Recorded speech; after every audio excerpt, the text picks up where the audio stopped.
මිහිරාන්හට සියදිවි හානි කර ගැනීමට තරම් මානසික මට්ටමක් ඇති වූයේ ඔහු සමාජ රෝගියෙකු බවට පත්ව ඇති බව තහවුරු වූ නිසයි. ඉඳුවරකින් පසුව විවිධ පුද්ගලයන් සමගද සාමූහිකවද සමීප ඇසුරක් පැවැත්වීමේ ප්‍රතිඵලයක් ලෙස ඔහු සමාජ රෝගියෙකු බවට පත්විය. ඒ පිළිබඳව කිසිවක් නොදන්නා ඉඳුවර කලබලයට හා බියට පත් වූයේ මිහිරාන් රෝගියෙකු බවට පත් වූයේ තමා ඇසූ ක්‍රමයේයයි කියා සිතී ගිය බැවිනි. වෛද්‍යවරයෙකු හමුවට ගියද ඔහු නිර්දේශ කළ පරීක්ෂණ සිදු කිරීමට අදිමදි කළ ඉඳුවර අවසානයේ එක් දිනක් ප්‍රසිද්ධ නොවන පෞද්ගලික රසායනාගාරයක් වෙත ගොඩ විය. යම් අයෙකුට තම රහස්‍යභාවය හෙළිවේ යැයි කියා ඔහු තුළ වූ අධික බිය එයට හේතුවක් විය. රසායනාගාර නිලධාරිනිය හට වෛද්‍ය පත්‍රිකාව ලබා දී ඉඳුවර වටපිට බලමින් හැසිරුණේ සැක සහිත පුද්ගලයෙකු ලෙසිනි. වාඩි වෙන්න සර් යැයි එකින් නිලධාරිනිය දෙවරක්ම කී පසුය ඔහු අසන මතට බර වූයේ. මද වේලාවකින් ඉඳුවරව පරීක්ෂණ කාමරය තුළට කැඳවා ඔහුගෙන් රුධිර සාම්පලයක්ද මුඛතැලල සාම්පලයක්ද ලබාගත් රසායනාගාරයේ සාම්පල් ලබා ගන්නා නිලධාරිනිය මුත්‍රා සාම්පලයක් ලබා දෙන ලෙසට පවසා පරීක්ෂණ ටියුබයක් ලබා දුන්නේය. පරීක්ෂණ සියල්ල සිදු කර ඔවුන් පැවසූ වේලාවට පැමිණ පරීක්ෂණ වාර්තාව ලබාගත් ඉඳුවර කැබ්රියට නැගී පරීක්ෂණ වාර්තාව ඇති ලියුම් කවරය දිගහැරියේ වෙව්ලන ඇඟිලි තුඩු වලිනි. කිනම් වර්ගයේ හෝ සමාජ රෝගයක් තමාට වැළඳී ඇති බවට තදින් විශ්වාස කළ ඔහුට සියලු පරීක්ෂණවල ප්‍රතිඵල සාමාන්‍ය නිරෝගී පුද්ගලයෙකුගේ ලෙසින් දිස්වීම ඇදහිය නොහැකි තරම් විය. එනිසාම ඔහු දැස් පිස දමමින් කිහිප වරක්ම වාර්තාව කියවා බලන්නට විය. ලැබුණු ප්‍රතිඵලය සතුටුදායක බැවින් ඔහු තුළ සැඟව ගොස් තිබූ ආත්ම ශක්තිය යළි පෙරට එන්නට විය. මෑතක සිට මන්දාරා දැක් වූ ඇඟ ඇලුම්කමට ප්‍රතිචාර දැක්වීමට ඉකිල යාමට තරම් සිතුවද ඊට ප්‍රථම තමාව පරීක්ෂා කළ වෛද්‍යවරයා හමු වී ප්‍රතිඵලවල නිරවදිතාවය තහවුරු කර ගැනීම නුවණට හිරු බව ඔහු සිතීය. මිස්ටර් ඉඳුවරගේ රිපෝට් ඔක්කොම නෝමල්. වෛද්‍යවරයා හමු වී ආපසු එන්නට වූ ගමනේ ඔහුගේ වචන ඉඳුවරගේ සවන්පත් තුළ වරින් වර රැව් පිළිරව් දෙන්නට විය. මන්දාරා සමගින් හුදෙකලාව මදක් කතා බහ කිරීමට ඉඩක් සොයමින් සිටි ඉඳුවරට තෙදිනකට පසුව පැමිණි ඇගේ උපන් දිනය එකී හැඟීමට මග විවර කර දුන්නේය. අද නම් මන්දාරා මාත් එක්ක ඩිනර් අවුට් එකට එන්නම ඕන. නැන්දට මං කියන්නම්. ඇය රාජකාරී නිමා කිරීමට පෙර නිවසට පැමිණි ඔහු පැවසූයේ ප්‍රීතිමත් හඬිනි. තම උපන්දිනය වෙනුවෙන් තැනුල් කුමන අන්දමේ හෝ පුදුම කිරීමක් සැමරීමක් සිදු කරාවී යැයි කියා අපේක්ෂාවෙන් පසු වී මේ වන තෙක්ම ඔහුගෙන් සුබ පැතුමක් හෝ නොලත් මන්දාරාට එකී ඇරයුම පිළිගැනීමට තරම් සිතක් නොවීය. ඩිනර් අවුට් එකට අනේ මට ටයර්ඩ් සර් අනික මේ සාරි පටලවගෙන ඇය කතා කළේ ඕනෑවට එපාවට මෙනි. මන්දාරට යන්න බැරි සාරියකින් නම් අපි මගදී ලස්සන ෆ්‍රොක් එකක් අරන් චේන්ජ් කරගමු. ඒත් මං ආසයි. මං කිව්වේ මන්දාරට සාරියක ලස්සනයි.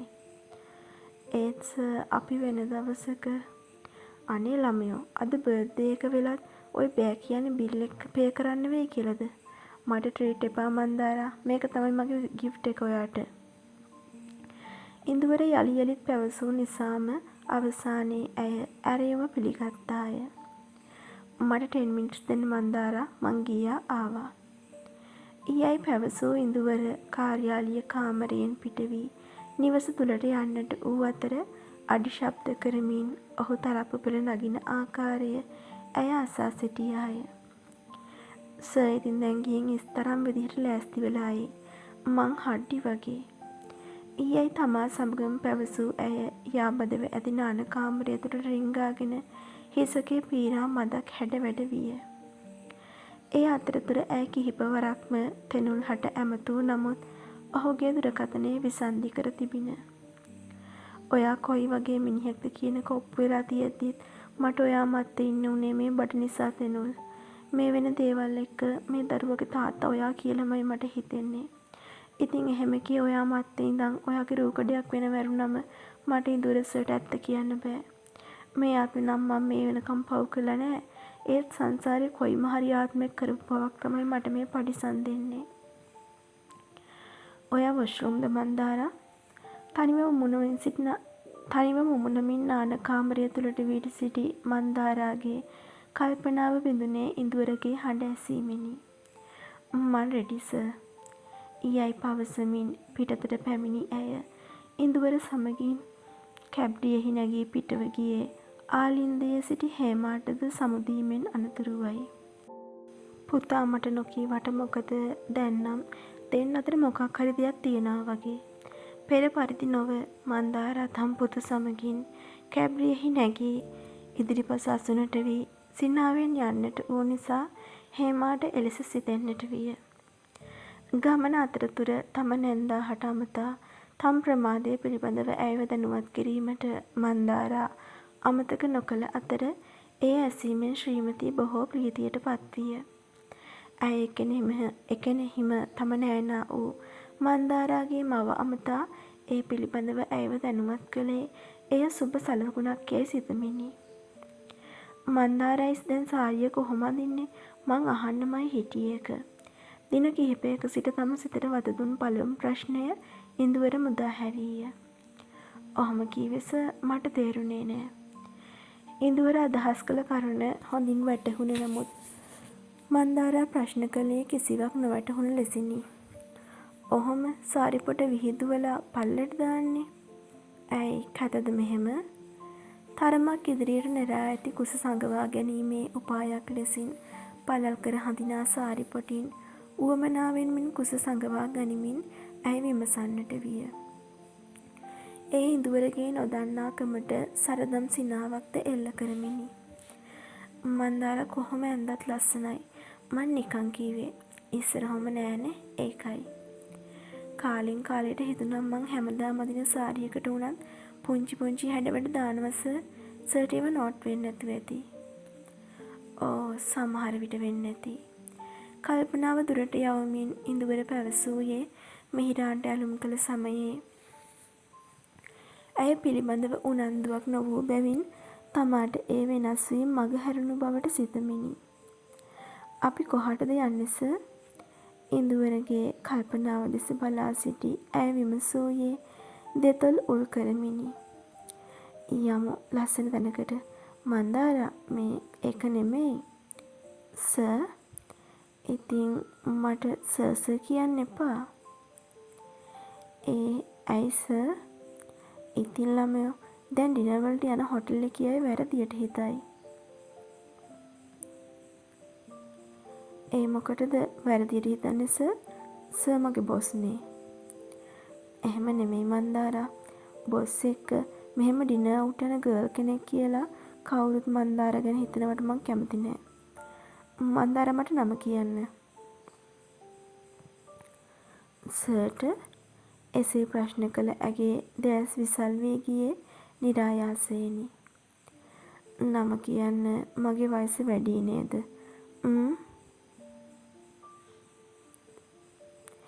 ඇගේ දැස් විසල් වී යාමට හේතුව දෙදෙනා අතර වයස් පරතරය බවට සිතා ඉඳුවර කල්පනා කළේය. මන්දාරා මට අයියා කියන්න එහෙනම්. ඉඳුවරගේ මුවින් එවැන්නක් කිසි දිනක අපේක්ෂා නොකළ නිසා ඇගේ මුවින් පිටතට පැන්නේ සිනා රැලි ගොන්නකි. ඇයි ඒකත් හොඳ නැද්ද? ඔහු විමසූයේ ලැජ්ජාශීලී බවින් මුහුණ පුරවාගෙනයි. සර් පිස්සු sir over thinking. Dinner out යන්නේ අපි සල්ලි වලින් නම් හොටෙල් ස්ටාෆ් එකට මොකටද අපේ රිලේෂන්ෂිප් එක? මන්දාරාව විමසූයේ සිනාව අඩ වශයෙන් සඟවාගෙනයි. මං ආස මන්දාර ගැන හැමෝම ලස්සනට හිතනවට. මන්දාරා විශ්වාස කරනවත් දන්නේ නෑ. මන්දාරාව මට නම් පේන්නේ උදේ පිපිච්ච ලස්සන පිච්ච මලක් වගේ. ඉතින් මං කැමති නෑ මට අය මලක් වෙන්න බෑ සර්. ගැහැණු ළමයෙකු සුදු පැහැ පවිත්‍රවත් පිච්ච මලකට ආදේශ කරන්නේ ඇයි දැ කියා දන්නා ඇගේ මුහුණ මැලවී ගියේ පෙර සිදුවීම් සිහිවීමිනි. ඇය අදහස් කළේ කුමක්දැයි කියා වටහාගත් ඉඳුවර යළිත් ඒ පිළිබඳව කිසිවක් නොපවසා සිටියේ ඇගේ සිත රිදේවී යැයි බියෙනි. අවම වශයෙන් ඒ පිළිබඳව සමාව අයදීමට හෝ ඔහු ඒ සම්බන්ධයෙන් කතා නොකළාය. ඒ තරමටම මන්දාරාගේ සිත රිදවීමට ඔහු බිය විය.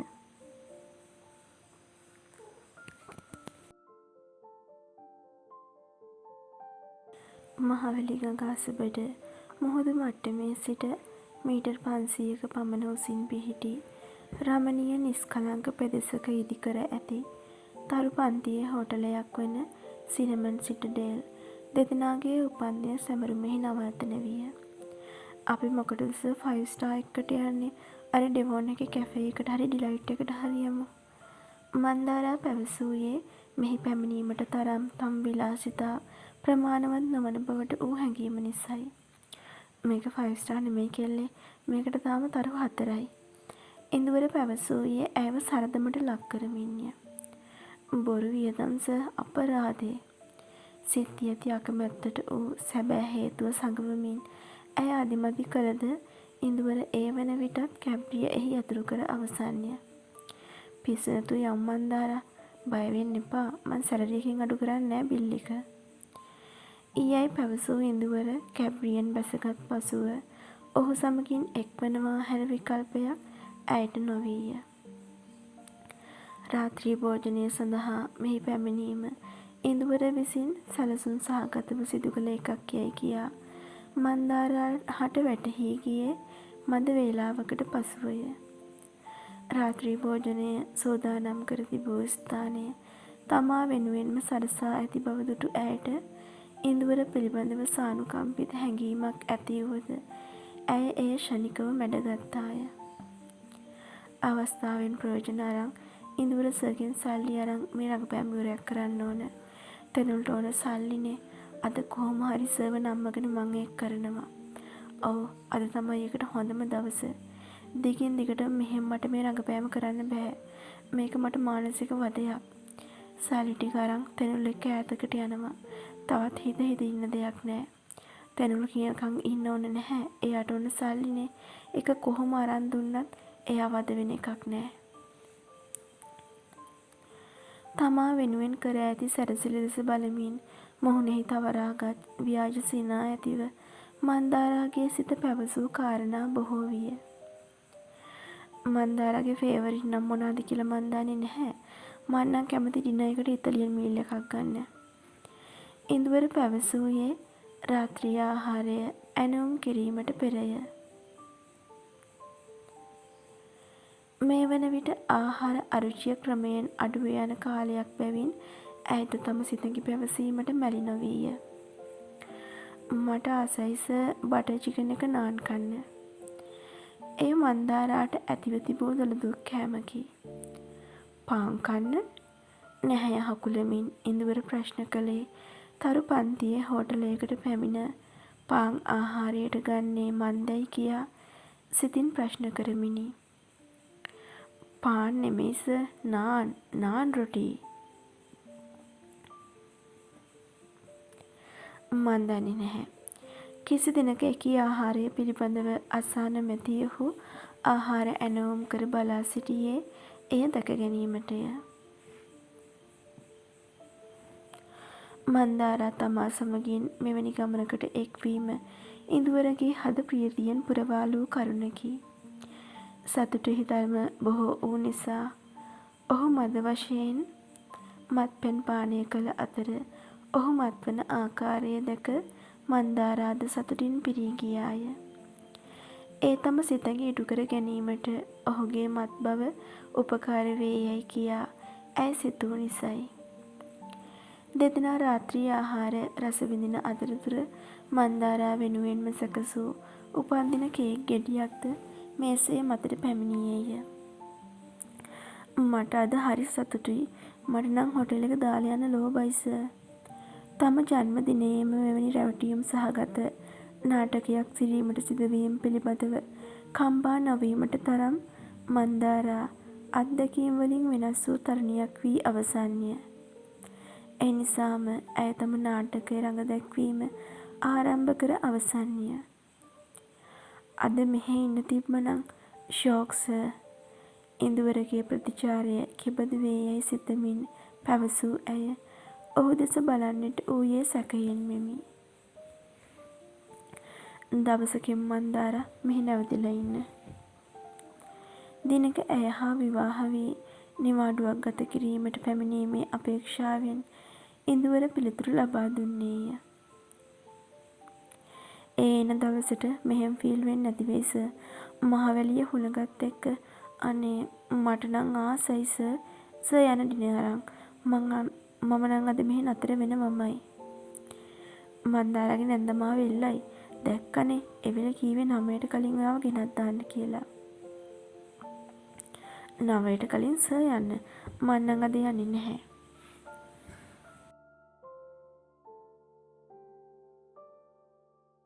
ඊයයි පැවසූ ඇය තම දුරකථනය අතටගෙන නැන්දාහට ඇමතුමක් ලබා දුන්නේ ඉඳුවරව පුදුම කරවමිනි. ඉඳුවර විසින් සාදයක් සූදානම් කර ඇති බවත් ඒ සඳහා තම මිතුරියන්ද සහභාගී වන බවත් එය අවසන් වී තමා මිතුරියන්කගේ නිවසෙහි රැය පහන් කරනා බවත් මන්දාරා පැවසූ පසු ශ්‍රීමතී කලබල වී ප්‍රශ්න කරන්නට විය. ඒ අය පැවසූ මිතුරියන් පිළිබඳව ශ්‍රීමතී දැනුවත්ව නැති බැවිනි. නමුත් කෛරාටික බවින් අනූන මන්දාරාට මුසා පැවසීම කජු කනවා මෙන් පහසු කටයුත්තක්ම විය. මන්දාරා කොහොමද ඔහොම බොරු කියන්න පුරුදු වුණේ? මදක් මත්ව සිටියද ඉඳුවර ප්‍රශ්න කළේ දෑස් විසල් කරගෙනය. එයට පිළිතුරු ලෙස මන්දාරාගේ මුහුණෙහි පළ වූයේ මද සිනාවකි. මන්දාරා හෝටලයෙහි නවාතැන් ගැනීමට ගත් තීරණය නිසා ඇයව තනිකර යාම ඉඳුවරට කළ නොහැකිය. එමෙන්ම ඇය සමගින් වල්පැල් දොඩමින් කාලය ගත කිරීමට ආශාවක් ඔහු තුළද ඇති වූයේ ඔහුටද රහසිනි. කමක් නැත්තං අපි දෙන්නමද මෙහි නතර වෙමුද මන්දාරා? මදක් බියෙන් මෙන් ඉඳුවර ප්‍රශ්න කළේ මන්දාරා කෝප ගැනීම නිසැකැයි සිතමිනි. ඕකේ සර් රූම් එකක් බුක් කරන්න. තම සිතඟ ඉටුවීම නිසා සැනසුම් සුසුමන් හෙලා පැවසූ ඇය අනතුරුව දෑස් සිහින් කර ඉඳුවර දෙස බලන්නට විය. බොහෝ සෙයින් මත්ව නොසිටියද මන්දාරා ඉඳුවරව වත්තන් කරගෙන කාමරය තුළට ගියේ බලහත්කාරයෙන් මෙනි. ඇයට අවශ්‍ය වූයේ හැකි ඉක්මනින් ඔහුව වසඟයටගෙන තෙනුල්ගේ අරමුණ ඉටු කරලීමටයි. මට යන්න පුළුවන් මන්දාරා යයි කියා ඔහු පැවසූවද ඇය සිටියේ ඔහුව තරයේ අල්වාගෙනය. යන්න පුළුවන් තමා. හොඳ වෙලාවට අද මෙහෙ ඉන්නේ. සර් මෙහෙම ඩ්‍රයිව් කරොත් අද රැට දෙන්නම් මෝචරිය තමා. කෙසේ වුවත් මන්දාරා තම සිරුර ස්පර්ශ කිරීම පිළිබඳව ඉඳුවර සතුටු විය. නමුත් අහංකාර ගති ඇති අය මෙලෙසට හැසිරීම පිළිබඳව ඔහුගේ යටිසිත වේදනාවට පත්විය. රැය පහන් කිරීමට ලබාගත් කාමරය තුළට ඇතුළු වී ඉඳුවරව යහන මතට කළ මන්දාරා ඔහුට නොදැනෙන ලෙසින් සාරිපොට ලැම අසලින් පහතට කළේ තිස්සරුන්ගෙන් අඩක් නිරාවරණය වන ලෙසිනි. අනතුරුව ඇය ඔහු දෙස බලමින් හිසකේ පිරිමදිමින් කාලයට ඉඩ දෙන්නට විය. දරුවෙකු කුස දරනා තමා මෙලෙසට වෛශ්‍යාවක් ලෙසින් හැසිරීම පිළිබඳව මන්දාරාගේ සිතෙහි යන්තමින් හෝ පසුතැවීමක් වේදනාවක් නොවීය. මන්දාරාගේ තිසරුන් දැක ඉඳුවර අතීත සිදුවීම් තුළට පියඹා ගියේ ක්ෂණයෙනි. ඇගේ තිසරුන් සිහි කරමින් තමා සිදු කළ ආකාරය ඔහුට සිහියට නැගින. එදින දැනුන හැඟීම් අඩුවක් නොමැතිව ඔහුට මේ මොහොතේද දැනෙන්නට විය. හකුලා තැබූ දුන්නක් ක්ෂණයෙන් එසවෙන ලෙසින් තම තුළද එවැන්නක් වන ආකාරයක් දැනී ගොස් ඔහු එක්වරම නැගිට මන්දාරාව තුරුළු කරගෙන ඇයව පසුපසට ගෙන ගියේ වේගයෙනි. මේ මොහොතේ කාමරයෙහි වූ සුදු පැහැති බිත්තිය නොවන්නට ඔහු නතර වන්නේ කොහිදැයි කියා සිතා ගැනීමටවත් නොහැකිය. සියල්ල තම අරමුණ වෙනුවෙන් වාසිදායක ලෙසින් සිදුවන බව වටහාගත් මන්දාරා අකමැත්තෙන් වුවත් තම දෙතොල්පට සිහින් කළේ ඔහුට තම සිරුරෙහි සැතපීමට ඇරයුම් කරමින්ය. මන්දාරාගේ සිරුර ස්පර්ශ කිරීමට ඉඳුවර තුළ වූ ආශාව මහත්ය. එය ඉටු වී අවසන්ය. ඇගේ දෙතොල් රසය උරා බීමටද ඔහු තුළ වූ ආශාව අතිමහත්ය. ඉන් නොනැවතී ඇගේ ළමද පිරිමැදීමට තුනුවගෙහි සැතපීමට ඔහු කෙතරම්නම් සිහින දුටුවාද.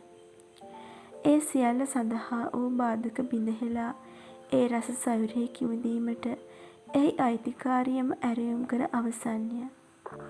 දෙතොල් හාදුවකින් දෙමී සැනසීමට බලා සිටිනා ඇගේ දෙතොල් දෙස ආසාවෙන් බලා සිටි ඉඳුවර අනතුරුව තම රළු දෙතොල් ඇය වෙතට සමීප කරේ වරින් වර කෙළපිඩු ගිලිමිනි.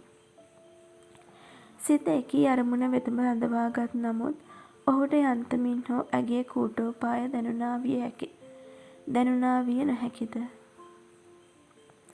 එක්වරම ඇගේ දෙතොල් සමීපයෙන් ඈතට වූ ඔහු ඇගේ දෙකම් මුල් තරයේ අල්වාගෙන ඇගේ නිල්මිණි දෑස් ආදර රසයෙන් තෙමා දැමීය. බලාපොරොත්තු වූ හාදුව නොලැබී ගිය නිසාම මන්දාරාද මදක් කලබල වී ඔහු දෙස බැලූ අතර ඉඳුවරගේ දෑස් තුළින් කඳුළු ගංගා නික්මෙන ආකාරයක් ඇය දකින්නට විය.